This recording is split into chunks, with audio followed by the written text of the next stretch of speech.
Hello guys, आज हम लोग विभाज्यता का नियम 6 से 10 तक करेंगे। पिछली वीडियो में हम लोग 1 से 5 तक हम लोग क्लियर कर चुके हैं। तो आज हम लोग 6 से 10 तक विभाज्यता का नियम समझेंगे। तो चलिए 6 का विभाज्यता का नियम समझते हैं। 6 का विभाज्यता का नियम। विभाज्यता का नियम देखिए, 6 का विभाज्यता का नियम क्या कहता है। अगर कोई संख्या 2 से और 3 से पूरी तरह से विभाजित हो जाए, 2 और 3 से पूरी तरह से विभाजित हो जाए, वह 6 से भी विभाजित हो जाएगी। यानी कि जो संख्या जो संख्या 2 से और 3 से विभाजित हो जाएगा, विभाजित हो जाएगा, वह 6 से भी विभाजित हो जाएगा, वह 6 से भी विभाजित हो जाएगा, 6 से भी विभाजित हो जाएगा। ठीक समझे। जो संख्या 2 से और 3 से दोनों से विभाजित हो जाएगा, वह 6 से भी विभाजित हो जाएगा। एग्जाम्पल के तौर पे मान के चले, पहला 12। देखिए, 2 का विभाज्यता का नियम क्या कहता है। जिसके अंत में 0, 2, 4, 6, 8 हो तो वह 2 से पूरा तरह से विभाजित हो जाता है। तो कि इसके अंत में 2 है तो यह 2 से पूरी तरह से विभाजित हो जाता है। अब 3 से देखते हैं। 3 का विभाज्यता का नियम क्या कहता है। संख्याओं का योग 3 से विभाजित हो जाए तो वह 3 से पूरी तरह से विभाजित हो जाएगा। तो संख्याओं का योग 2 एक कितना हो गया 3, और 3 से 3 एक बार में कट जाएगा, यानी 2 और 3 दोनों से विभाजित हो जाता है। दूसरा मान के चलिए 36। देखिए, 2 के विभाज्यता के नियम के अनुसार ये तो कटता है, क्योंकि इसके अंत में 6 है। 0, 2, 4, 6, 8 आता है तो कट जाता है ना। और 3 का विभाज्यता का नियम क्या कहता है। इसके संख्याओं का योग 3 से विभाजित हो जाएगा, तब 3 से भी पूर्णतः विभाजित हो जाएगा। तो इसका संख्याओं का योग कितना है 6, 3, 9, 9/3, तो 3 तिया 9, 3 से कट जाता है, यानी इसका 2 और 3 से पूरी तरह से विभाजित होता है, यानी ये 6 से भी पूरी तरह से विभाजित हो जाएगी। समझ गए। 7 का विभाज्यता का नियम समझते हैं। चलिए समझते हैं 7 का विभाज्यता का नियम। 7 का विभाज्यता का नियम। विभाज्यता का नियम। ठीक, देखिए, अगर कोई संख्या दिया हुआ है, मान के चले 329। ठीक, तो क्या करना है ना, लास्ट वाले अंक है, इसको 2 से गुना कर देना है। ठीक, तो कितना हो जाएगा 18 हो जाएगा। अभी कितना बचा 32 में से इसको घटा देना है। ठीक, 18 को कितना बच गया, 12 में से 8 गया 4, 3 में से 2 में से 1 गया 1। तब जो अंक प्राप्त हुआ ना, उसको 7 से भागा दे देना। अगर वो कट जाएगा तब 7 से पूर्णतः विभाजित हो जाएगी। 7 दूनी 14, यानी ये 7 से पूर्णतः विभाजित हो जाएगी। एक और समझते हैं। मानी चलिए देल है। ठीक, इसको क्या कहेंगे, 2 अंक से गुना कर देना है, तो कितना हो जाएगा 14। अभी इसको घटा देना है, कितना हो जाएगा 11 में से 4 गया 7, 6 में से 1 गया 5, और फिर 3 का 3। अब कितना आया 357 को क्या करना है 7 से भागा दे देना है। तो कितना बार में कटेगा 7 पचे 35, एक कहेंगे कितना होगा 51, यानी ये 7 से पूर्णतः विभाजित हो जाएगी। यानी कि कोई भी संख्या को देखिए, इसको लास्ट वाले अंक को 2 से गुना कर देना है।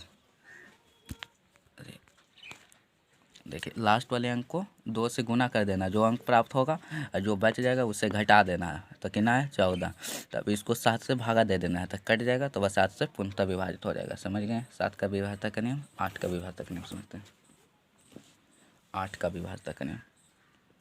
8 का विभाज्यता का नियम। 8 का विभाज्यता का नियम। देखिए, अगर किसी संख्या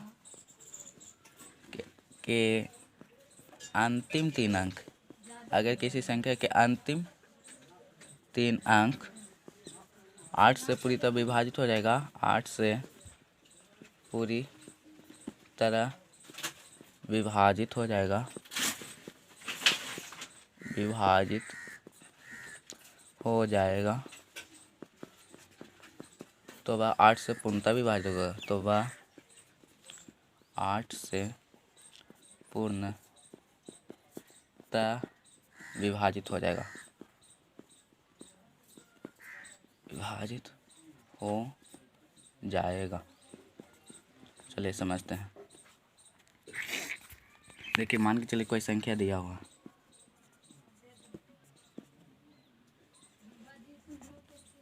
तो क्या कह रहा है 3 अंक, अगर किसी संख्या के अंतिम 3 अंक, अंतिम 3 संख्या ये है, ठीक, 8 से पूरी तरह विभाजित होगा, तो 8 से हुआ पूर्णतः विभाजित, तो इसको 8 से विभाजित करके देखते हैं। 52 को 8 से कितना बार होगा, 8 दूनी 16 बचा 3 और 2 8, 8 सौ 32 यानी 24 8 92 से, तो ये मतलब 8 से पूर्णतः विभाजित हो जाएगा। मान के चले देखते हैं। अब देखिए अंतिम के 3 अंक को 8 से विभाजित करके देखना है इसको, तो 120/8, 15 8 20 से, यानी 8 से पूरी तरह से विभाजित हो जाएगा। अंतिम के 3 अंक को 8 से विभाजित हो जाना चाहिए। तो अब समझते हैं 9 का विभाज्यता का नियम। देखिए 9 का विभाज्यता का नियम क्या कहता है, 9 का विभाज्यता का नियम, विभाज्यता का नियम, 9 का विभाज्यता का नियम क्या कहता है, ये 3 का विभाज्यता के नियम किस तरह ही सेम तरीका है, इसको खाली इसको पूरे संख्याओं का योग, संख्याओं का योग 9 से विभाजित हो जाएगा, 9 से विभाजित हो जाएगी, हो जाएगी, तो वह 9 से पूर्णतः विभाजित होगा, तो वह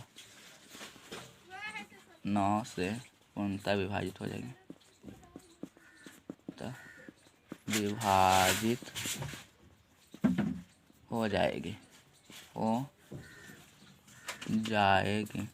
देखिए समझते हैं 3 का विभाज्यता का नियम क्या कहता था, उसके संख्याओं का योग 3 से विभाजित हो जाए तो 3 का पूर्णतः विभाजित हो जाएगी, और 9 का विभाज्यता इसका भी पूरे संख्याओं का योग 9 से विभाजित होना चाहिए।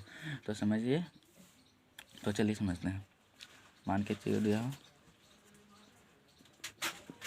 देखिए इसका संख्याओं का योग 9 से विभाजित हो जाना चाहिए। देखिए जोड़ते हैं, 713, 13 2 15, 15 7 22, 22 4 26, फिर से गिन लेते हैं, 7 4 11, 11 2 11 2 13, 13 7 20 26 हो जाता है जी, 26 होता है। इसके संख्याओं का योग 9 से विभाजित होता है नहीं ना, तो ये 9 से पूर्णतः विभाजित नहीं होगी, क्या नहीं होगी। इसके संख्याओं का योग 9 से विभाजित हो जाना चाहिए। तो अगला समझते हैं, दूसरा ना जी,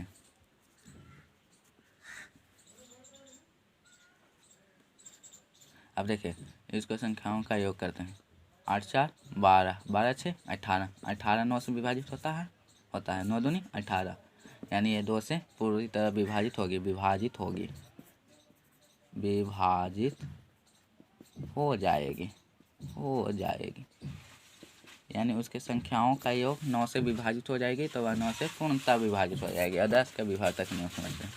10 का विभाज्यता का नियम कुछ नहीं है, बहुत हल्का है। अगर किसी संख्या के अंतिम अंक 0 हो तो वह 10 से पूरी तरह से विभाजित हो जाएगी, यानी अंतिम संख्या 0 होना चाहिए, क्या 0। मान के चलिए ये 10 से विभाजित हो जाएगी क्योंकि इसके अंतिम के अंक 0 है, ये भी 10 से विभाजित होगी क्योंकि इसके अंतिम के अंक 0 है। समझ गए, 10 के विभाज्यता के नियम में अंतिम के अंक 0 होना चाहिए, क्या 0 होना चाहिए। समझ में आ गया। अब फिर से रिवीजन कर देते हैं। 6 का विभाज्यता का नियम क्या कहता है, जो संख्या 2 और 3 से पूरी तरह से विभाजित हो जाएगा तो वह 6 से पूरी तरह से विभाजित हो जाएगा। और 7 का विभाज्यता का नियम क्या कहता है, अंतिम के संख्या को 2 से गुना करने पर जो संख्या प्राप्त होता है और जो संख्या बच जाता है उसको जो संख्या प्राप्त होता है उसमें घटाने पर जो अंक प्राप्त होता है उस 7 से पूरी तरह से विभाजित हो जाएगा, तब 7 का पूर्णतः विभाजित हो जाएगा। यानी इसको देखें, 9 को 2 से गुना करना है, 18 आ गया। अब फिर जो बचा 32 में 18 घट गया तो कितना है 14। 14 को 7 से भागा देना है तो कट जाएगा, तो 7 से पूर्णतः विभाजित हो जाएगा। 8 का विभाजक है इसमें। 8 का विभाजक नियम क्या कहता है? अंतिम के 3 अंक, क्या अंतिम के 3 अंक अगर 8 से वह पूरी तरह विभाजित हो जाएगी तब 8 से पूर्णतः विभाजित हो जाएगी। और 9 का विभाजक नियम क्या कहता है? जो संख्याओं का योग, उसके संख्याओं का योग 9 से पूरी तरह से विभाजित हो जाएगी तो वह 9 से पूर्णतः विभाजित हो जाएगी। समझ में आ गया? 10 के विभाजक नियम, अंतिम में 0 रहना चाहिए, वह 10 का विभाजक नियम होगा। ठीक।